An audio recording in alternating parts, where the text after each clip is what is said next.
Welcome to Our Girl Relationships. We talk about the problems people face in their day-to-day lives. Let's start with the video. I, 35, male, have been married to my wife Heather, 32, female, for 6 years.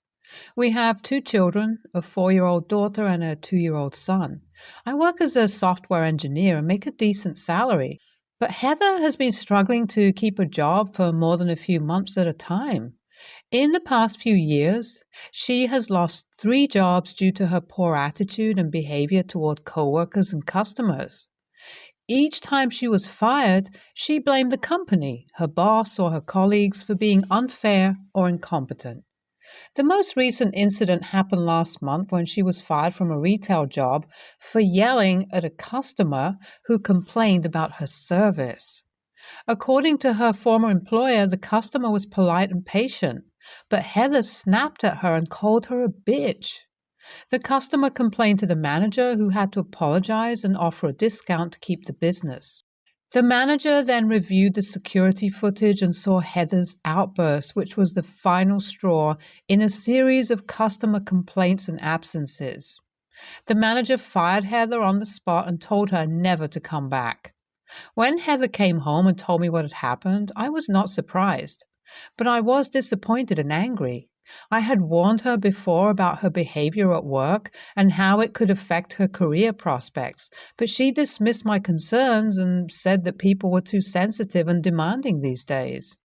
I tried to be sympathetic and asked her what she planned to do next, but she said she didn't want to look for another job.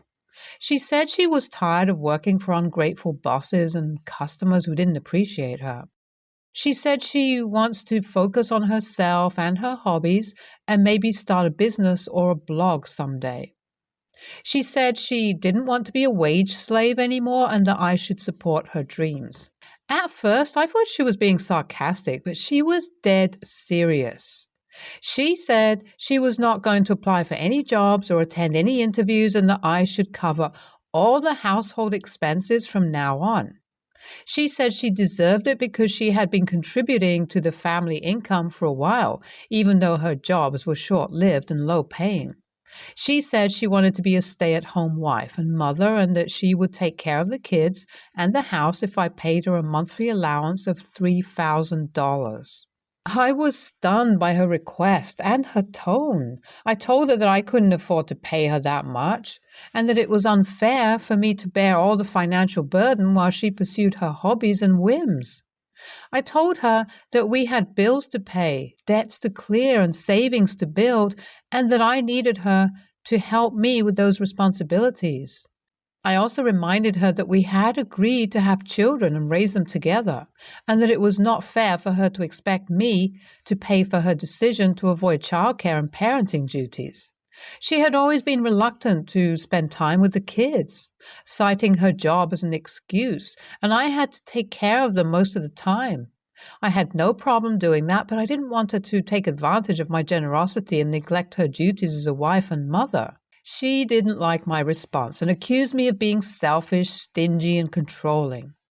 She said I didn't appreciate her sacrifices and her talents and that I was just using her as a tool to make money. She said I was a hypocrite for complaining about her spending habits when I had bought her an expensive engagement ring and allowed her to overspend on the wedding. She said she was entitled to her share of the money and the lifestyle we had built together and that she would leave me if I didn't comply with her demands. My wife has always been a spendthrift. She loves shopping and going out to eat frequently, and she never thinks about the consequences of her actions. She's been known to max out credit cards and take out loans without telling me. Recently, another incident happened that added to my concern over Heather's spending habit. A few months ago, I discovered that she had sold her engagement ring without telling me. I had given her the ring as a symbol of our love and commitment, and it had sentimental value to me. When I asked her why she had sold it, she said she needed the money to buy a designer handbag that she had been eyeing for a while. I was shocked and disappointed. Not only had she sold something important to me, but she had also used the money to buy something unnecessary and frivolous. I asked her how she could justify such a decision, And she said that she deserved to treat herself once in a while and that the ring was just a piece of jewelry that didn't mean much to her. I was hurt by her callousness and lack of empathy. I felt like she didn't understand the value of things that were important to me and that she didn't care about our shared history and memories. I also felt like she was using our joint account as a piggy bank that she could dip into whenever she wanted, without regard for our financial goals and obligations. I confronted her about this incident as well, and she apologized half-heartedly, saying that she had needed the money for an emergency and that she would buy me another ring someday.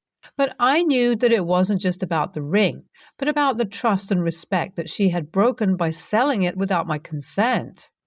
Her spending habits are the major reason why I don't want to agree with her demand for pay.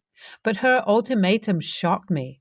I had never expected her to threaten me with divorce over money, especially when we had been through some tough times and had overcome them together. I supported her through her previous job losses and encouraged her to pursue her interests and hobbies. But I couldn't support her if she refused to contribute to our household and our family. I also couldn't afford to pay her $3,000 a month, as it would consume most of my income and leave us with little room for emergencies or investments. I tried to reason with her and find a compromise, but she refused to listen to me and accused me of being unsupportive and unsympathetic. She said she was going to stay at her sister's place for a while and think about her options. She took some clothes and personal items and left with our daughter, leaving me alone with our son. I was heartbroken and confused.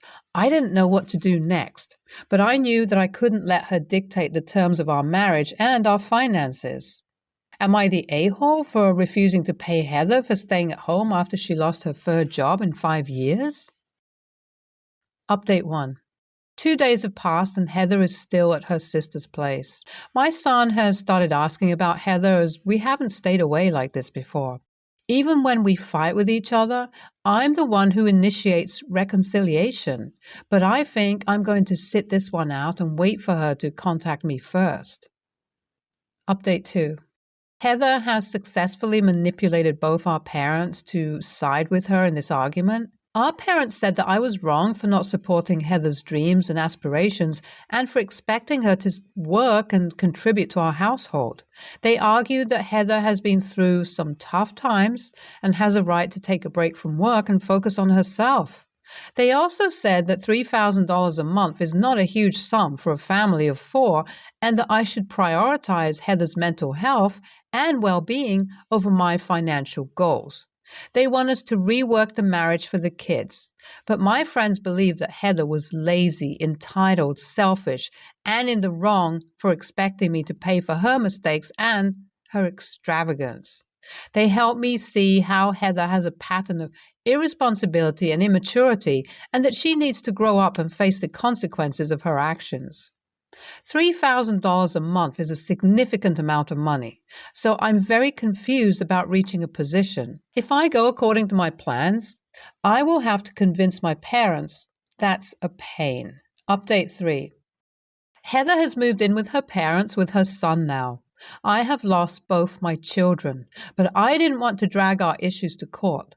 We have had problems in the past, and each time these problems were solved by healthy conversations. So I tried calling Heather, hoping to mend the issues between us. After trying to contact her multiple times, she took my call and threatened me that she would report me for domestic violence. I knew that my wife was not perfect, but this made me realize how manipulative she is. I consulted a lawyer friend of mine who advised me to stop all conversations with her for a while, and if a conversation became necessary, he asked me to record it. Though it breaks my heart to accept it, I feel like my marriage is over. Reflecting on the past few years has made me realize how toxic Heather has been towards the children and me. I'm planning to file for divorce soon and will fight for custody of my children. I didn't think about divorce as an option because I was raised anti-divorce by my parents. They are not going to like that I'm ending my marriage, but this time I'm prioritizing myself over them. NTA, run away as fast as you can from your wife. The inability to maintain a job for 5 years speaks a lot about your wife's character. How could you forgive someone who sold your wedding ring to buy something so useless? She's narcissistic as she cares only about her life, completely ignoring you and your children. I don't think your marriage was worth saving in the first place. You and your wife want completely different things, so it will create more trouble in the future. My advice would be to stop wasting your time and energy in this relationship and invest it more towards your children. NTA, OP's wife is a walking red flag, and it amuses me that he has been completely oblivious to this. If a couple is not on the same page about their finances, that marriage is bound to fail. That's the case here. By denying her the money that she has asked to give you, you're standing up for yourself for the first time. She has walked over to you multiple times in the past, so you should be proud of denying her request this time. Divorce is the only way forward, as I see no future for this marriage. Next story. Backstory. My wife, 41, female, let's call her Lisa, and me, 40, male, have been married for less than a year. We also introduced each other to our families in the past year. Her family lives about a 7-hour drive, mine about 20 minutes, so we see my family more than hers. This is already a point of contention, but not the point of this post. We figured we would alternate holidays, and for this year, my parents got Thanksgiving and hers got Christmas. Next year, we will flip that, but on to the story. My mom absolutely loves Christmas and giving gifts. Every year she asks us to make a list of things we want to help her shop. I get it's a little childish for grown adults to make Christmas gift lists, but my mom enjoys it and it's not much effort to put some small things on the list to appease her. So come Thanksgiving, we are at my parents' house socializing, watching football. All four of us are football fans. And come halftime of the Lions game, my mom goes and gets 2 small pads of paper and pens and hands them to us and tells us to make our lists, as she hasn't gotten any from us yet. My wife goes ballistic and starts yelling at my mom about how stupid that is, and she is 41 years old and doesn't appreciate being treated like a child. This caught me completely off guard. She then went on to accuse my parents of favoring my brother's wife over her because she is much skinnier, which is not true and has no basis at all. My parents have never been anything but nice to her. Anyhow, she storms out of the house and demands we leave. I refuse and tell her she's making too much of it. She finally relents. We go back in and have a very awkward dinner. I write a few small things on a list for my mom and we leave. When we get home, she blows up on me that I should have had her back regardless if I agreed with her, as that's what married couples do. I told her that was not reasonable. Fast forward to Christmas. We are now at her parents' house. It comes time for the gift exchange. Her mother explains to me a tradition they've always done, but I'm free to not participate if I don't want to. The tradition is that they draw names to see who gets to open, but before you open, you have to answer a trivia question. If you get it right, you open and draw the next name. If you get it wrong, you don't get to open and draw a new name. I tell her, Mom, of course I'll play, mostly because I want to respect their tradition, and also it sounds like a lot of fun. My wife breaks down in tears suddenly, and I'm confused. It turns out that this was not a tradition for them at all, but her and her family colluded to have a childish game to try and make me participate, and I was supposed to refuse. By agreeing to play, I ruined the holiday and they didn't even have the trivia questions ready for the game they invented. NTA, your wife and her family are super strange. That game doesn't even sound childish, and I don't understand why your wife got upset at your mom at all. This whole thing doesn't make sense. Your wife is bizarre.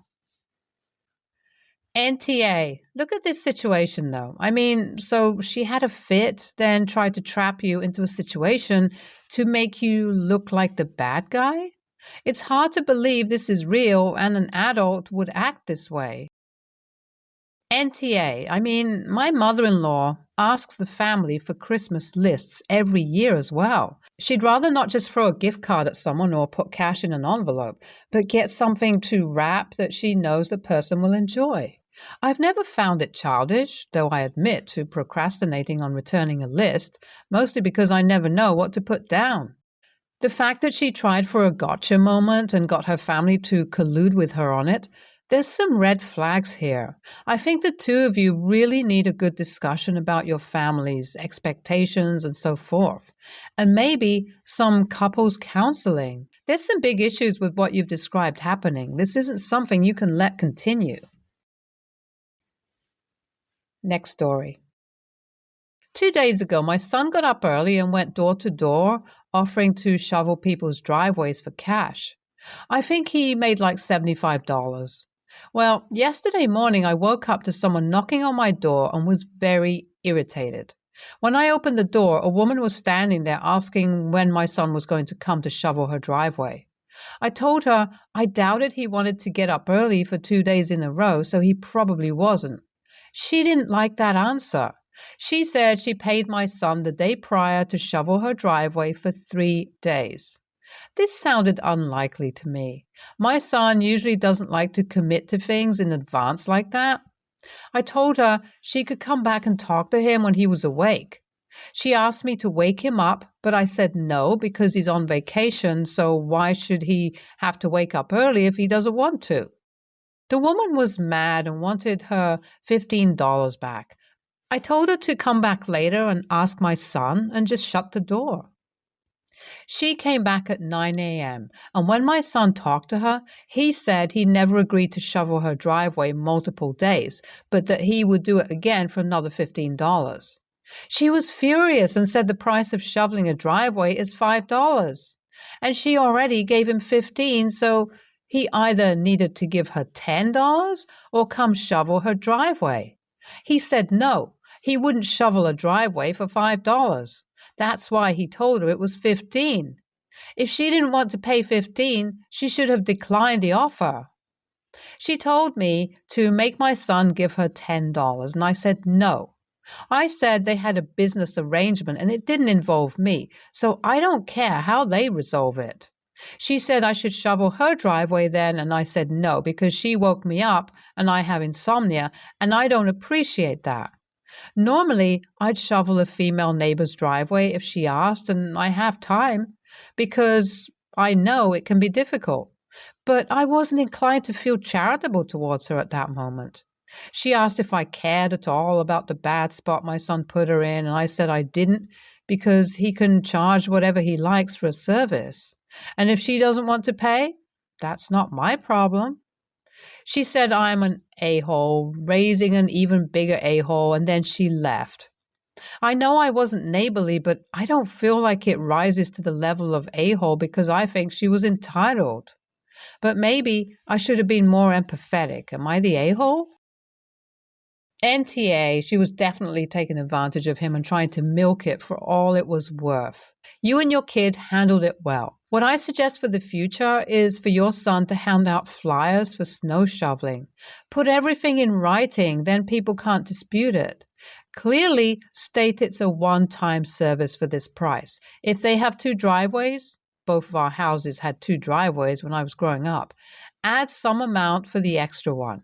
When he has any takers, have him write down his phone or a small notepad whose driveway he's going to shovel, what day and the time.